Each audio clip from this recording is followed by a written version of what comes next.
তুমি ভেবেছো এটা 90 দশক, এটা 80 দশক 70 দশকের মানুষ, এটা ভেবেছো সেই 71, 69, 70, 81, 77, ভেবো না এটা 81 এবং 77, এটা 2025। আজকে যুবকরা সচেতন হয়েছে, আজকে সমস্ত মানুষের কাছে মিডিয়া, কে কোন জায়গায় কি করতেছে সবাই দেখতেছে, বলে না, কেউ কিছু বলতেছে না। ওই তোমার গুন্ডামির কারণে, অস্ত্রের কারণে, চাঁদাবাজির কারণে, তোমার জুলুমের কারণে। কিন্তু যখন বুধের মধ্যে ঢুকবে কেউ থাকবে না, তখন দেখবো অবস্থাটা কি হয়। অপেক্ষা করো।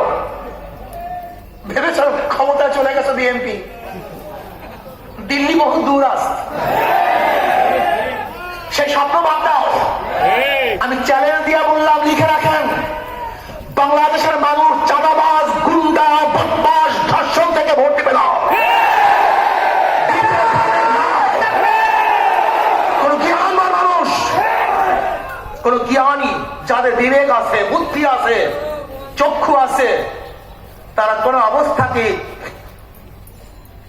নিজেকে ধ্বংসের মুখে ফেলে দিতে পারে না। এই জনগণ, ভোটাররা এখনো ক্ষমতায় যায় নাই, ক্ষমতায় যাওয়ার ভয় আছে, আশঙ্কা আছে। তাতেও যদি বিএনপির অবস্থা এই হয়, তাই ক্ষমতায় গেলে কি হবে বুঝেন না? এখনো ভয় আছে যে চাঁদাবাজি করি, খুন করি, লুট করি, ধর্ষণ করি, অত্যাচার করি, অবিচার করি, তাহলে মানুষ ভোট দিবে না, ভয় আছে। এই ভয় উপেক্ষা করে যাই কাজ করতেছে, যখন ভয় থাকবে না, তোমাদেরকে মাছির মতো মনে করবে, মশার মতো মনে করবে, মানুষকে মানুষ মনে করবে না।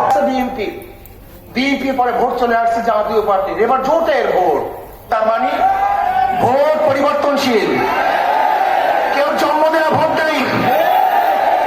ভোটাররা সবসময় দেখবে কার কাছে তার জানমালের নিরাপত্তা আছে।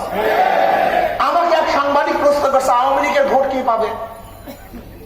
আওয়ামী লীগের তো বহু ভোট আছে, ভোটাররা তো পালায় নেই, অনেক ভোটাররা তো আছে, তাদের ভোট কে পাবে? আমি বললাম সহজ কথা, যাদের কাছে তার জান এবং মালের নিরাপত্তা থাকবে তাকে ভোট দিবে। একজন ব্যক্তি কেন ভোট দেয়? আমি ভোট কাকে দেব? যার কাছে আমার জান, আমার মাল, আমার ইজ্জত, আমার আবরু, আমার ছেলে, আমার মেয়ে, আমার স্ত্রী, আমার সন্তান নিরাপদ থাকবে, আমার জায়গা, আমার জমি নিরাপদ থাকবে, তাকে ভোট দেব। অন্য কাউকে ভোট দিতে পারে না। ইসলামী আন্দোলন বাংলাদেশ বিশ্বাস করে আগামী দিন ইনশাআল্লাহ তোমরা যে অঙ্ক করছো আগের হিসাব শেষ হয়ে গেছে, কারণ ডিজিটাল যুগ, অ্যানালগ সিস্টেম বা যুগই পরিবর্তন হয়ে গেছে। তুমি কি জানো আওয়ামী লীগ 17 বা 16 বছর যে জুলুম অত্যাচার করছে, এই জুলুম অত্যাচারের ভিতর থেকে কিছু মানুষ এমন ভাবে তৈরি হয়েছে যারা জুলুম অত্যাচারকে তোয়াক্কা না করে জুলুম অত্যাচারকে গোটা দুনিয়ার থেকে মিটাবার জন্য তার তৈরি হয়ে গেছে। কোন জুলুমকে তারা ভয় পায় না, অত্যাচারকে ভয় পায় না, প্রতিবাদ করা শিখছে। আজকে বিএনপি ক্ষমতা যারা চাঁদাবাজি করে, সেই একই বিএনপি আর আওয়ামী লীগের একই অস্ত্র দেখিয়ে হুমকি ধুমকি দিয়ে কাউকে ঘরে ঢুকতে দিবা না, যদি ধানের শেষে ভোট না দেয় সেন্টার দিয়ে ফিরতে পারবে না। কি বক্তৃতা আসছে না দেখেন? এই বক্তৃতা দিয়ে ভোট পাইতে চাও, সে জমানা শেষ হয়ে গেছে। তোমার ভোটের আশায় গুণে বাড়ি চলে গেছে। এবার ভোট দেওয়া মানুষ শান্তিপ্রিয় মানুষদেরকে, জালেম গুন্ডাতন্ত্র বাংলাদেশের বিদায় হয়ে গেছে। এই খুলনা একসময় গুন্ডাতন্ত্র ছিল, যারা গুন্ডা ছিল বড় বড়, তাদের হামকি দমকি ছিল, কি ছিল না এক সময়?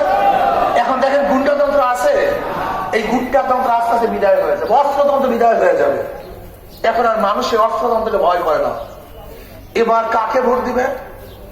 যাদের মাধ্যমে শান্তি পাবে, মুক্তি পাবে, জানমালের নিরাপত্তা পাবে, দেশের টাকা চুরি হবে না, লুটপাট হবে না, অন্যায় হবে না, অবিচার হবে না, প্রত্যেক যুবক শান্তিতে বসবাস করতে পারবে, মাদকের সায়লাভ হবে না, দেশের টাকা বিদেশে পাচার হবে না, শতভাগ কাজ হবে যেখানে মানুষ, আমাদের মা বোনদের ইজ্জত আবরু রক্ষা হবে। আমি বিশ্বাস করি তাদেরকে মানুষ ভোট দেবে। দেখেন ওদের সব জায়গায় ধোঁকাবাজি। যারা নৌকা নিয়ে নির্বাচন করে নৌকা চালাতে পারে না, যারা নাঙ্গল নিয়ে নির্বাচন করে নিজেরা নাঙ্গল বইতে পারে না, যারা ধানের শেষে নির্বাচন করে যারা ধান কাটতে পারে না। সমস্ত মার্কাগুলি গরিবদের। নৌকা কারা চালায়, ধান কারা কাটে, নাঙ্গল কে বাড়ায়, অর্থাৎ সবই গরিবদের মার্কা। কিন্তু যারা নির্বাচন করে একজনও গরিব না।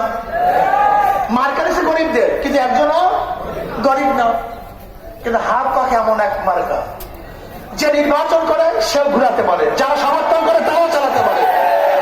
হাত পাখা চালাতে পারে পুরুষরা, হাত পাখা ঘুরাতে পারে মহিলারা।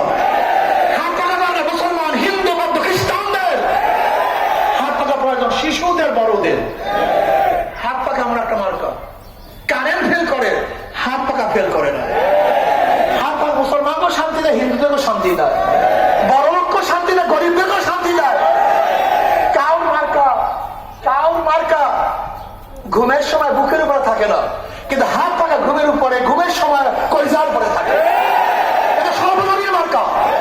আমি বিশ্বাস করি হাত পাকা যদি বিজয় হয়, এই পাবলিক বিজয় হবে, হাত পাকা বিজয় হলে জনগণ বিজয় হবে, হাত পাকা বিজয় হলে দেশ বিজয় হবে, হাত পাকা বিজয় হলে গোটা বাংলাদেশের প্রতিটা পাবলিক শান্তি পাবে ইনশাআল্লাহ। এই হাত পাকা শান্তির প্রতীক।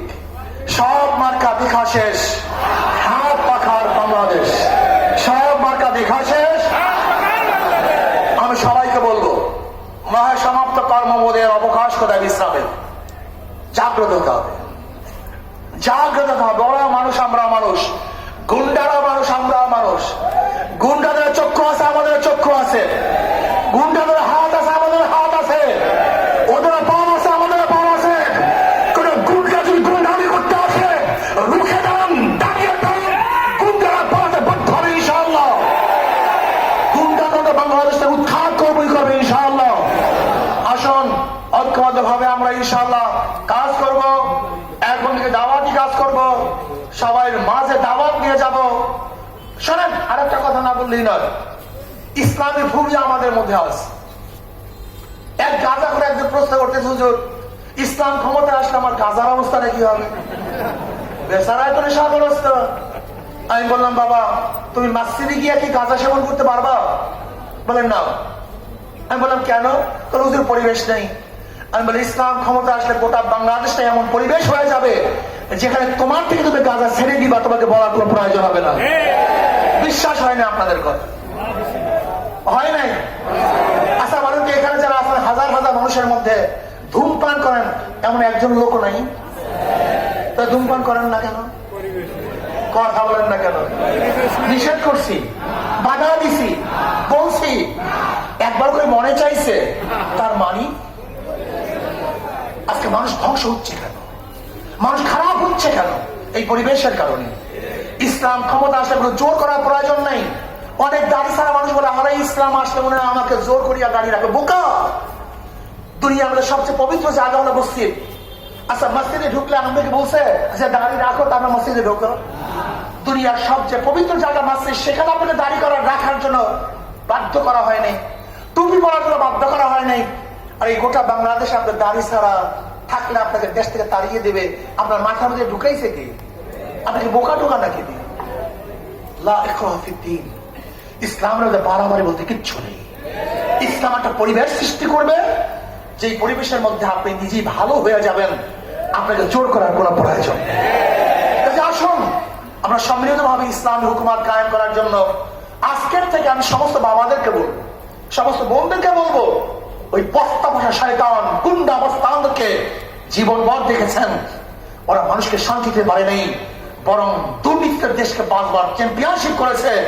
এবার আসুন ঐক্যবদ্ধ ভাবে ইসলাম হুকুমত কায়েম করবো, যেখানে মুসলমান, হিন্দু, বৌদ্ধ, খ্রিস্টান, পুরুষ, মহিলা সবাই অধিকাংশে বসবাস করতে পারবে। আল্লাহ আমাকে, আমাদের সবাইকে কবুল করে নেন।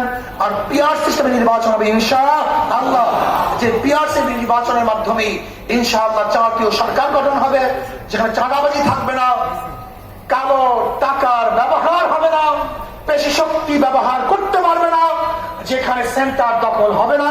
পিআর সিস্টেমে নির্বাচনে বাংলাদেশের জন্য সবচেয়ে নিরাপদ নির্বাচন।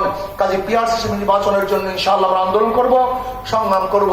সরকারকেও বলবো পিআর সিস্টেম নির্বাচন দেন। যদি নির্বাচন না দেন তাহলে অবশ্যই বাংলাদেশের জনগণের কাছে গণভোট মেমোরান্ডাম দেওয়ার জন্য, গণভোট দেওয়ার জন্য আপনি বাক্স দেন। যদি জনগণ পিআর সিস্টেম চায় তাহলে আমরাও করব, আর জনগণ না চাইলে আমরা করব। আল্লাহ আমাদের সবাইকে কবুল করে নেন। আল্লাহুম্মা আমিন। রব্বানা যালামনা আনফুসানা ওয়া ইল্লাম তাগফির লানা ওয়া তারহামনা লানাকুনান্না মিনাল খাসিরিন। আল্লাহ আপনার জন্য, আপনার হুকুম আর ইসলাম হুকুমাত কায়েম করে দেন। ইসলাম হুকুমাতের জন্য সাহাবায়ে কেরামদের নমুনা হিসেবে জিহাদ করার তৌফিক দিয়ে দেন। রব্বির হামহুমা কামা রাব্বায়ানি সগীরা। سبحان ربك رب العزة عما يصفون وسلام على المرسلين والحمد لله رب العالمين. السلام عليكم ورحمة الله. এখন মিছিল আসার মিছিলে অংশগ্রহণ করুন।